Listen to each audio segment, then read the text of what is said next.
നമസ്കാരം. ഞാൻ നിങ്ങളുടെ സ്വന്തം ശരവൺ മഹേശ്വർ. കൃഷ്ണശിലയായി എന്ന എൻ്റെ പരമ്പരയിലെ 156-ാമത്തെ എപ്പിസോഡാണിത്. ഇന്ന് ഞാൻ നിങ്ങളോട് പറയുന്നത് പ്രശസ്ത ചലച്ചിത്ര സംവിധായകൻ ശ്രീ IV ശശിയെക്കുറിച്ചിട്ടാണ്. നിരവധി തവണ അദ്ദേഹത്തിനെ കണ്ടിട്ടുണ്ട്, സംസാരിച്ചിട്ടുമുണ്ട്. പക്ഷേ ഞാൻ എൻ്റെ സിനിമാ മോഹമോ സിനിമയിൽ ചാൻസ് തേടിയോ അങ്ങനെയുള്ള യാതൊരു കാര്യങ്ങളും സംസാരിച്ചിട്ടില്ല. JC ഡാനിയൽ അവാർഡും ദേശീയ അവാർഡും സംസ്ഥാന അവാർഡും നിരവധി അവാർഡുകൾ വാരിക്കൂട്ടിയ ഒരു വലിയ പ്രതിഭ. ഓരോരുത്തർക്ക് ഓരോ ഇഷ്ടങ്ങളാണ്. അദ്ദേഹത്തിൻ്റെ മിക്കവാറും എല്ലാ ചലച്ചിത്രങ്ങളും എനിക്ക് ഭയങ്കര ഇഷ്ടമാണ്. പ്രത്യേകിച്ച് ശ്രദ്ധേയമായത്, എനിക്ക് ഇഷ്ടപ്പെട്ടത് ഇതാ ഇവിടെ വരെ എന്ന ചിത്രമാണ്. അതിലെ ചിത്രീകരണ മികവും അതിലെ അഭിനേതാക്കളുടെ പ്രകടനവും കേരളത്തിൻ്റെ സൗന്ദര്യത്തിൻ്റെ ഒരു നിദർശനം എന്ന് പറയാവുന്ന കുട്ടനാടും പരിസരങ്ങളും, അതിലെ ഓരോ ഫ്രെയിംസും ഇപ്പോഴും എൻ്റെ മനസ്സിൽ നിറഞ്ഞു നിൽക്കുന്നു എന്ന് വേണം പറയാൻ. ആവനാഴിയും അനുഭവവും ഉത്സവവും എല്ലാം നിരവധി ചിത്രങ്ങൾ ഒരു കലാകാരന് അല്ലെങ്കിൽ ഒരു സംവിധായകന് 10-60 ആർട്ടിസ്റ്റുകളെ വെച്ചിട്ട്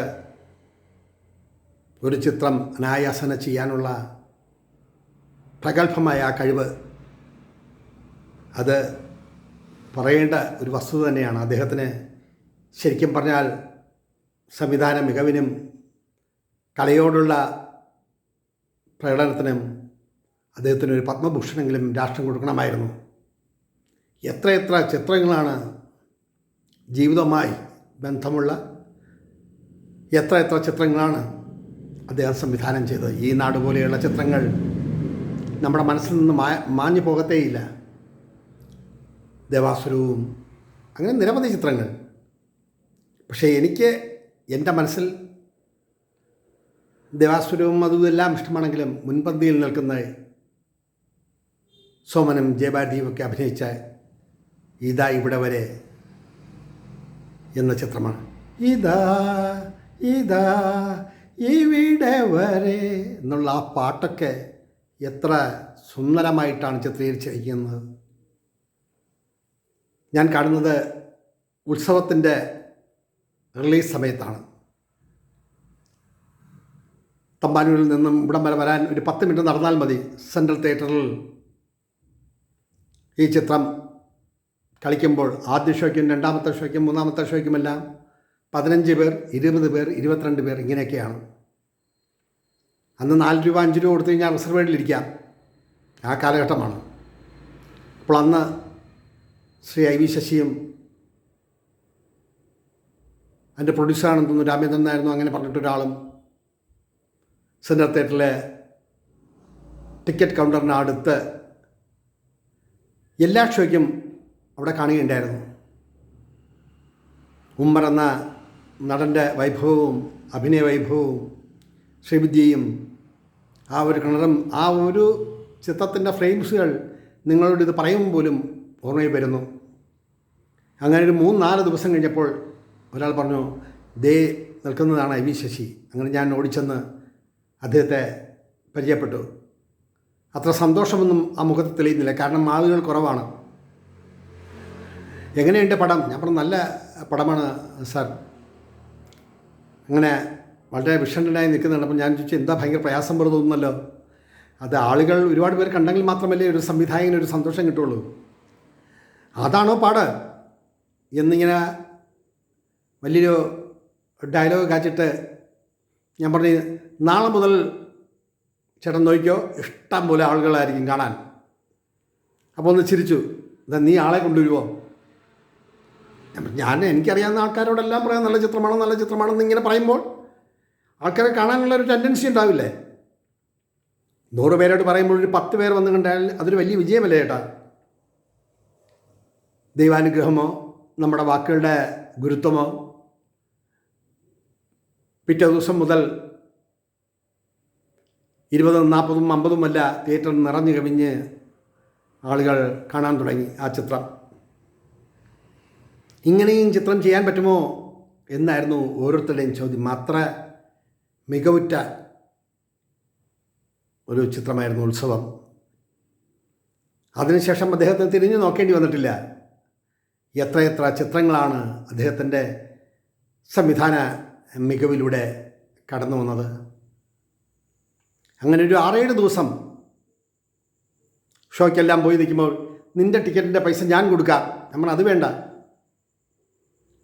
പിന്നെ നിനക്ക് എന്താണ് വേണ്ടത്? ഞാൻ പറഞ്ഞു ഒന്നും വേണ്ട എന്ന് പറയുമ്പോൾ ചിരിച്ചു. ഇങ്ങനെ ആൾക്കാരുണ്ടോ എന്ന് എന്നോട് ചോദിച്ചപ്പോൾ ഞാനും ചിരിച്ചു. എല്ലാവരും എല്ലാം ആഗ്രഹിച്ചല്ലല്ലോ ശശിയേട്ടാ ഓരോരുത്തരെ വന്ന് കാണുന്നത്. പക്ഷേ ഈ ചിത്രം അത്ര മികച്ചതാണ് എന്ന് എനിക്ക് തോന്നി. അങ്ങനൊരു 6-7 ദിവസം സംസാരിച്ചു. അതാണ് ഞാൻ അദ്ദേഹത്തെ കണ്ട് സംസാരിച്ച ഒരവസരം. അതിനുശേഷം മദ്രാസിലെ വാഹിനി സ്റ്റുഡിയോയിൽ വെച്ചൊരു ചിത്രത്തിൻ്റെ ചിത്രീകരണ സമയത്തും ഞാൻ കണ്ടു. അന്ന് സംസാരിക്കാനും ഒന്നിനും പറ്റില്ല. ജസ്റ്റ് പല സെറ്റുകളിൽ പല ചിത്രങ്ങളുടെ ചിത്രീകരണങ്ങൾ നടക്കുന്ന കൂട്ടത്തിൽ ഒരു സെറ്റിൽ ശശിയേട്ടൻ ട്രോളിയിൽ അങ്ങനെ ഇരുന്ന് ആരോടൊക്കെ എന്തൊക്കെയോ പറഞ്ഞുകൊണ്ടിരിക്കുന്ന ഒരു രംഗമാണ് ഞാൻ കണ്ടിട്ടുള്ളത്. അദ്ദേഹത്തിൻ്റെ കലാസപര്യ എത്ര പ്രശംസിച്ചാലാണ് മതിയാവുക. അദ്ദേഹത്തിൻ്റെ ധർമ്മപത്നി സീമ, അഭിനയത്തിൻ്റെ ഒരു നക്ഷത്രം തന്നെയാണ് അവർ. ഇത് പുകഴ്ത്തലൊന്നുമല്ല. ഞാൻ 2 സ്ക്രിപ്റ്റ് ചെറിയ ബഡ്ജറ്റിൽ ചെയ്യാൻ വേണ്ടി ഒരു തമിഴ് ചിത്രവും ഒരു മലയാള ചിത്രവും നടക്കാം നടക്കാതിരിക്കാം, ശ്രമം തുടർന്നുകൊണ്ടേയിരിക്കുന്നു. പക്ഷെ അതിൽ 2 റോളുള്ളതിൽ മെയിൻ റോൾ നായിക കഴിഞ്ഞാൽ അടുത്ത റോളിന് എൻ്റെ മനസ്സിൽ ഞാൻ കണ്ടുവച്ചിരിക്കുന്ന താരമാണ് സീമ എന്ന വിശ്രുത നടി. അവരഭിനയിച്ച രുക്മ എന്നുള്ളൊരു ചിത്രം ഒരു 25 തവണയെങ്കിലും ഞാൻ കണ്ടു കാണും. അതിലെ അഭിനയം, ആ റോൾ എങ്ങനെ അവർ കൈകാര്യം ചെയ്തു എന്ന് ഞാൻ ഇന്നും അതിശയിക്കുന്നുണ്ട്. അപ്പോൾ എൻ്റെ ഈ തമിഴ് ചിത്രത്തിലെ ഒരു ലീഡ് റോളും മലയാള ചിത്രത്തിലെ ഒരു ലീഡ് റോളും വ്യത്യസ്തമായ 2 ക്യാരക്ടറുകൾ അവരെ കൊണ്ട് ചെയ്യിക്കണമെന്നാണ് ആഗ്രഹം. നമ്മുടെ കൊക്കിലൊതുങ്ങുന്ന പ്രതിഫലമൊക്കെയാണ് എങ്കിൽ മാത്രമേ ഇതൊക്കെ നടക്കൂ. ഞാനിതിവിടെ സൂചിപ്പിച്ചത് IV ശശി എന്ന സംവിധായകൻ്റെ ധർമ്മപത്നിയായ സീമ അദ്ദേഹത്തിൻ്റെ ചിത്രങ്ങളിൽ അഭിനയിക്കുമ്പോൾ അവർ ജീവിക്കുകയാണോ അതായി മാറുകയാണോ എന്ന് പലപ്പോഴും തോന്നിയിട്ടുണ്ട്. വ്യക്തിപരമായി ഞാനിതുവരെ കണ്ടിട്ടില്ല, സംസാരിച്ചിട്ടില്ല. 1-2 ഫംഗ്ഷനുകളിൽ കണ്ടിട്ടുണ്ട്, അത്രമാത്രം. പക്ഷേ അഭിനയത്തിൻ്റെ ഇന്ത്യയിലെ തന്നെ മികച്ച 10 നടികളെ എടുത്താൽ അതിൽ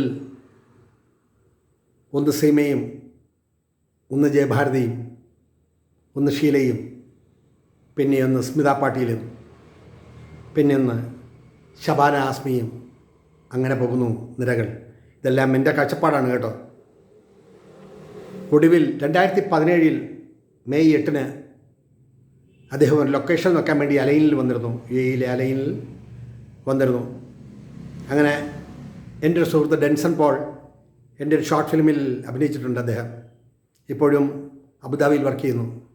അദ്ദേഹത്തിൻ്റെ ഷോപ്പിൽ വന്ന് മടങ്ങുമ്പോഴാണ് ഞാൻ അദ്ദേഹത്തെ കാണുന്നത്. കാറിൽ കയറാൻ സമയത്താണ് ഓടി അവിടെ എത്തുന്നതും. ശശിയേട്ട എന്ന് വിളിക്കും മുന്നേ കാറിനുള്ളിൽ കയറി ഡോർ അടച്ചു കഴിഞ്ഞിരുന്നു. പിന്നെ തട്ടി വിളിക്കാനൊന്നും നിന്നില്ല.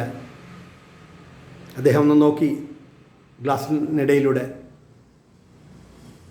അതാണ് ഒടുവിൽ അദ്ദേഹത്തെ കാണുന്നത്. എത്രയോ ഫിലിം ഫെയർ അവാർഡുകൾ, മികച്ച ചിത്രത്തിനുള്ള സംസ്ഥാന അവാർഡുകൾ, ആരുടത്തിനുള്ള ദേശീയ അവാർഡുകൾ, അങ്ങനെ നിരവധി അവാർഡുകൾ വാരിക്കൂട്ടിയ മമ്മൂട്ടിയെയും മോഹൻലാലിനെയും കമലഹാസനെയും ഒക്കെ വെച്ച് ചിത്രങ്ങൾ ചെയ്ത ഒരു വലിയ സംവിധായകൻ. കാലത്തിലൂടെ കടന്നുപോയെങ്കിലും ഒരാളെങ്കിലും ഒരു ദിവസം അദ്ദേഹത്തിൻ്റെ ചിത്രമോ അദ്ദേഹത്തിൻ്റെ ചിത്രത്തിലെ പാട്ടോ നോക്കാതെ കടന്നു പോകുന്നുണ്ടോ? ചിന്തനീയമാണ്. അതാണ് ഐ വി ശശി എന്ന സംവിധായകൻ ഇന്നും മനുഷ്യ മനസ്സിൽ, മലയാളിയുടെ മനസ്സിൽ, ലോകമെമ്പാടുമുള്ള മലയാളികളുടെ മനസ്സിൽ നിറഞ്ഞു നിൽക്കുന്നത്. കാലത്തിൻ്റെ ഒഴുക്കിൽ കടന്നുപോയെങ്കിലും മലയാള സിനിമയുടെ ചരിത്രം പഠിപ്പിക്കുമ്പോൾ